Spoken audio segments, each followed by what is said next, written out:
Assembly భవన ప్రారంభోత్సవ సభలో సీఎం చంద్రబాబు నాయుడు మాట్లాడుతున్నారు. లైవ్ చూద్దాం. అనేకమైన అవార్డులు వచ్చాయి. అవార్డు అనేది ఒక గుర్తింపు. మనం అడగలేదు, వాళ్ళే గుర్తించి ఆంధ్రప్రదేశ్ బాగా పనిచేస్తున్నారంటే పని చేసేవాడికి ఒక తృప్తి, పని చేసేవాడికి ఇంకా బాగా పనిచేయాలి, గుర్తింపు తెచ్చుకోవాలని ఇంకా బాగా ప్రయత్నం చేసే పరిస్థితి వస్తుంది. నిన్నైతే మీరు చూస్తే సిఎన్బిసి టీవీ 18 కూడా మనల్ని గుర్తించి state of the year award ఎవరికి ఇవ్వాలని ఆలోచించినప్పుడు ఆంధ్రప్రదేశ్కే ఇవ్వాలని వాళ్ళు కూడా ఇచ్చే పరిస్థితి వచ్చింది. మొన్నే ఇండియా టుడే బెస్ట్ ఇన్ఫ్రాస్ట్రక్చర్ స్టేట్గా అవార్డు ఇచ్చే పరిస్థితికి వచ్చారు. 16,500 కోట్ల రూపాయల లోటు బడ్జెట్ మీరు గుర్తుపెట్టుకోవాలి. వేరే వాళ్ళైతే గుండాకి చనిపోయేవాళ్ళు, లేకపోతే వదిలేసేవాళ్ళు. 4 ఏళ్ళు ఉంటాం, అనుభవిద్దాం, పోదామని ఇంకా 4 ఎక్కువ తప్పులు చేసి మళ్ళా లేనిపోని ఇబ్బందులు పడేవారు. నేను ఒకటే ఆలోచించే సమస్య లేదు, చెప్పింది నెరవేర్చాలనుకున్నాం. 24,000 కోట్ల రూపాయలు రైతులకు రుణ విముక్తి చేశామంటే ఒక ధైర్యంతో భవిష్యత్తులో కష్టపడి తిరిగి అప్పులు కట్టగలుగుతామని ధీమాతో చేశాను తప్ప ఇంకోటి కాదు. 10% వడ్డీ ఇస్తున్నాం. ఇప్పటికి 12,000 రూపాయలు 12,000 కోట్లు మాత్రం కట్టాను. మిగిలిన దానికి 10% వడ్డీ రేటు. డాక్రాకు 10,000 కోట్లు, పెన్షన్లు 1,000 రూపాయలు, 1,500 రూపాయలు, 5,000 కోట్లు, సంవత్సరానికి 6,000 కోట్లు. రైస్ మీద పెంచాం, 5 కేజీలు ఇచ్చాం. మీ పేదవాళ్ళందరూ ఆనందంగా ఉండాలని చంద్రన్న సంక్రాంతి కానుక, క్రిస్మస్ గిఫ్ట్, రంజాన్ తోఫా ఇలాంటివన్నీ ఇచ్చాం. ఒకప్పుడు మీరు చూస్తే కనీస సమయంలో కూడా మన స్కాలర్షిప్లు ఇవ్వకుండా ఈ సంవత్సరం చదువుకుంటే రాబోయే సంవత్సరం 3 ఏళ్ళకి ఇచ్చేవాళ్ళు. ఈరోజు నేను గర్వంగా చెప్తున్నా, ఈ రాష్ట్రంలో చదువుకునే పిల్లలకు ఈ ప్రభుత్వం అండగా ఉంటుంది. ఎవరైతే బడుగు బలహీన వర్గాలు ఉన్నారో, పేదవాళ్ళు ఉన్నారో వారికి అండగా ఉంటాం. రాబోయే సంవత్సరం నుంచి ఏ నెలకా నెల మీకు ట్యూషన్ ఫీజు ఇచ్చి మిమ్మల్ని పూర్తిగా ఆదుకునే బాధ్యత ఈ ప్రభుత్వం తీసుకుంటామని చెప్పి కూడా నేను మీకు తెలియజేస్తున్నా. విదేశ విద్యా విధానానికి కూడా నాంది పలికా. 10 లక్షల రూపాయలు ఇస్తున్నాం. ఇంకొక 10 లక్షల రూపాయలు గవర్నమెంటే గ్యారంటీ ఇచ్చి అవి కూడా ఇప్పిస్తానని చెప్పాను. ఎస్సీ, ఎస్టీ, బీసీ, మైనారిటీ, కాపు సప్లాన్లు పెట్టా. కడాన నిన్న మొన్న ఆలోచిస్తే కొంతమంది అగ్రవర్ణాల్లో కూడా పేదవాళ్ళు ఉన్నారు. మా కథ ఏంటని అడిగితే మొట్టమొదటిసారిగా బడ్జెట్లో ఈసారి అగ్రవర్ణాలకు కూడా ప్రాధాన్యత ఇచ్చి వాళ్ళు కూడా ఆదుకునే కార్యక్రమాలు పెడుతున్నాం. వాళ్ళు కూడా బాధపడడానికి వీలు లేదు. పేదరికం ఎక్కడ ఉందో అక్కడ ఈ ప్రభుత్వం ఉంటుంది. అదే సమయంలో హుదూద్ సైక్లోన్ వచ్చింది, కరువు వచ్చింది, సమర్థవంతంగా హ్యాండిల్ చేశాం. బ్రాండ్ ప్రమోషన్ చూస్తే గోదావరి పుష్కరాలు, కృష్ణా పుష్కరాలు, నేచర్ని మనం వర్షిప్ చేయాలి, ప్రకృతితో మనం అనుసంధానం కావాలని పెట్టాం. నదుల అనుసంధానానికి శ్రీకారం చుట్టాం. పోలవరం 1 ఇయర్లో పూర్తి చేశాం. ఇంకో పక్కన మీరు ఒకసారి ఆలోచిస్తే మొన్ననే నేషనల్ ఉమెన్స్ పార్లమెంట్ పెట్టాం. అంత మునుపు విశాఖపట్నంలో 2 సార్లు ఇన్వెస్టర్స్ మీట్లు పెట్టాం. తిరుపతిలో సైన్స్ కాంగ్రెస్ పెట్టాం. ఎకనామిక్ ఆర్గనైజేషన్ కూడా ఒక మీటింగ్ తిరుపతిలో పెట్టాం. నేను ఎందుకు ఇవన్నీ కండక్ట్ చేస్తున్నానంటే బ్రాండ్ కూడా ప్రమోట్ చేయాలి. అమరావతి అంటే ఇంకా చాలామందికి తెలియదు. ఆంధ్రప్రదేశ్ కొత్త రాష్ట్రాన్ని గురించి కూడా చాలామందికి తెలియదు. ఈరోజు ఒక పక్క ఇవి చేస్తున్నాయి, ఇంకొక పక్క మన వాళ్ళల్లో కూడా ఒక స్ఫూర్తిని తీసుకురావాలి, ఒక ఇన్స్పిరేషన్ తీసుకురావాలనే ఉద్దేశంతో మనం ఇవన్నీ చేస్తున్నాం. ఈరోజు మన సిటీకి వచ్చినప్పుడు మన రాజధాని అన్ని నగరాలను అభివృద్ధి చేస్తాం, అన్ని ప్రాంతాలను అభివృద్ధి చేస్తాం. ఇక్కడి నుంచి మీరు చూస్తే రాయలసీమకి ఒక ఎక్స్ప్రెస్ రోడ్డు వస్తుంది, నేరుగా బెంగళూరు టు అమరావతి, ఇది అనంతపురం కనెక్ట్ చేస్తుంది. ఒక రోడ్డు కర్నూలుకి వెళ్తుంది, ఇంకొక రోడ్డు గడపకి వెళ్తుంది. ఇది దేశంలోనే మొట్టమొదటిసారి ఒక ఎక్స్ప్రెస్ రోడ్డు తీసుకొచ్చి తక్కువ సమయంలో రీచ్ అయ్యే పరిస్థితి తీసుకొస్తాం. దీని పక్కనే అవసరమైతే రైల్వే లైన్ కూడా తీసుకొస్తాం. అదే మరి ఇక్కడికి వచ్చినప్పుడు మీరు ఇవన్నీ కూడా ప్రణాళికలు చూస్తే ఒక విధంగా చెప్పాలంటే నాకు గర్వకారణం నార్త్ ఈస్ట్లో ఏదైతే మీద ఉందో నీళ్లు వెళతాయి. నేను అన్నీ చూసే పెట్టా. ఈరోజు ఎక్కడ దేశంలో ఈ విధంగా నీళ్లు పోయే నగరం ఎక్కడ ఉండదు. రాజధాని నార్త్ ఈస్ట్లో నీళ్లు పోతున్నాయంటే కరెక్ట్గా పర్ఫెక్ట్గా ఎవరికైనా చిన్న చిన్న అనుమానాలు ఉంటే వాస్తులో ఆ అనుమానాలు కూడా తీర్చేసే విధంగా వాస్తు కూడా సరిగా పెట్టుకున్నాం. నేను ఎప్పుడు కూడా దేవుణ్ణి ప్రార్థిస్తాను, కానీ దేవుడి పూజలు చేస్తూ 24 గంటలు కూర్చుంటే అసలు పని కాదు. కాబట్టి దేవుని ఆశీస్సులు కావాలి. అన్ని మతాల దేవుళ్ళు మనల్ని ఆశీర్వదించాలి, అందరినీ సమానం గౌరవించాలి. అన్నిటికంటే మించి కష్టపడి ఏదైనా సాధించాలి తప్ప కష్టపడకపోతే ఏది సాధ్యం కాదు.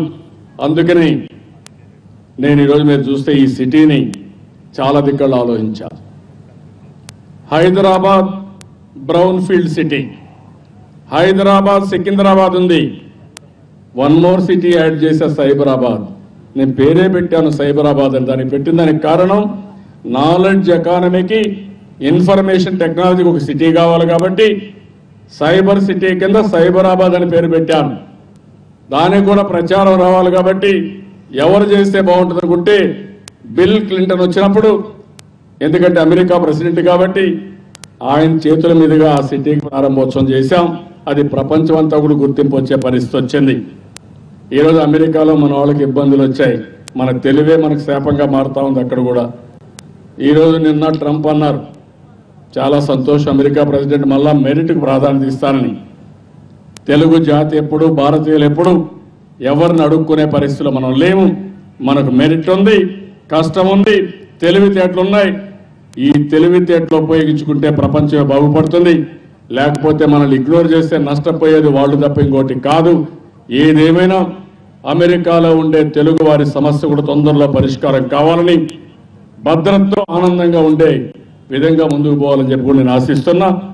గవర్నమెంట్ ఆఫ్ ఇండియా కూడా లెటర్ రాయడం, వారిని కూడా అన్ని విధాల జీడు కోసం ముందుకు పోతున్నా. ప్రధానమంత్రి చొరవ తీసుకుని ఈ సమస్య తొందరలో పరిష్కారం చేస్తారని కూడా ఆశిస్తున్నాను. అదే సమయంలో ఇంకొక విషయం కూడా ఈ సిటీ గురించి మీరు చూస్తే బ్లూ అండ్ గ్రీన్ సిటీ కింద వస్తుంది. 21 కిలోమీటర్ల ఆ పక్క ఈ పక్క నీళ్లు ఉన్నాయి, ఫ్రెష్ వాటర్ ఎక్కడా లేదు. ఇది దీనిపైన 5 రిజర్వాయర్లు ఉన్నాయి. పులిచింతల, నాగార్జున సాగర్, శ్రీశైలం. ఇంకొక పక్క పోలవరం, సీలేరు, గోదావరి పైన. ఈ నీళ్లు కానీ ఎప్పటికప్పుడు వస్తే ఒక ఫ్రెష్ సిటీ కింద, బ్రహ్మాండమైన బ్లూ సిటీ కింద వస్తుంది. చెట్లు ఏ చెట్టు పెట్టినా బ్రహ్మాండంగా వస్తాయి. కొద్దిగా ఫౌండేషన్ లోపలికి పోవాల్సి వస్తుంది.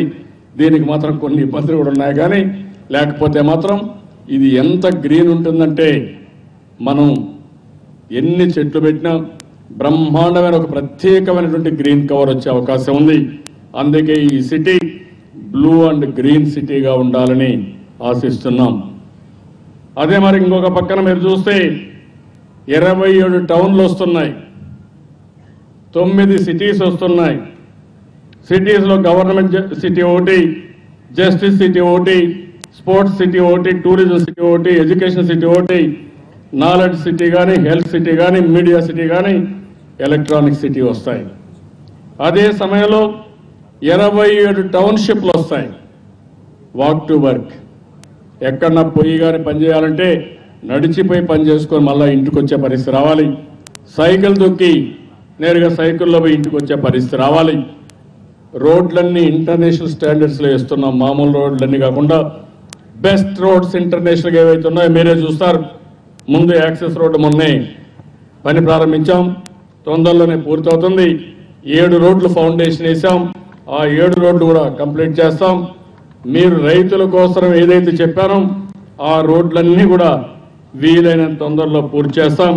దానికి కూడా ఒక ప్రత్యేకమైన ప్రోగ్రాం పెట్టుకొని ముందుకు పోతున్నాం. బెస్ట్ రోడ్స్ అన్నీ వేస్తాం.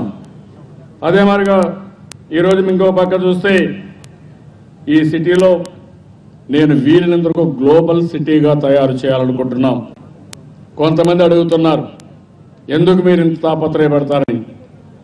నేను దీన్ని కామన్ మ్యాన్ ఉండాలి, ప్రజా రాజధానిగా ఉండాలి, మన సాంప్రదాయాలు ఈ రాజధానిలో ఉండాలి, మన హెరిటేజ్ ఉండాలి, మన కల్చర్ ఉండాలి. అదే సమయంలో గ్లోబల్ నెట్వర్క్ కూడా జరగాలి. ఈరోజు సింగపూర్ ఉంది, చిన్న సిటీ, ఒకప్పుడు ఫిషర్మెన్ విలేజ్, ఈరోజు ప్రపంచానికే సెంటర్గా తయారైంది. దుబాయ్ ఉంది, ఎడారి, 55 డిగ్రీల టెంపరేచర్. ఈరోజు చూస్తే అందరం దుబాయ్కి పోయి షాపింగ్ చేస్తాం.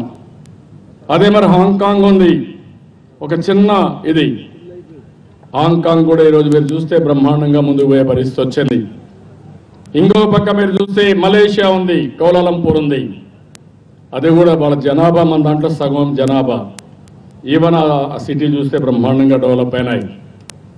దానికి కారణం ప్రపంచంలో ఉండే దేశాలు రావడం, అక్కడ ఎస్టాబ్లిష్మెంట్లు పెట్టడం, దానివల్ల ఉద్యోగాలు రావడం, దానివల్ల టూరిజం కానీ అన్ని విధాల అభివృద్ధి అయ్యే పరిస్థితి వచ్చింది. నేను ఆ విషయమే ఆలోచిస్తున్నా. నా స్వార్థం కోసం కాదు, మన వాళ్ళ ప్రతిభ ఉండాలి, ప్రపంచంలో మంచి కంపెనీలు రావాలి, అవి కలిసి ముందుకు పోవాలి. మన దగ్గర మంచి కాలేజీలు పెట్టి యూనివర్సిటీలు పెట్టాలి. ప్రపంచంలో ఉండే ప్రతి ఒక్కరూ ఇక్కడ చదువుకునే పరిస్థితి రావాలి. మన దగ్గర బ్రహ్మాండమైన హాస్పిటల్స్ రావాలి.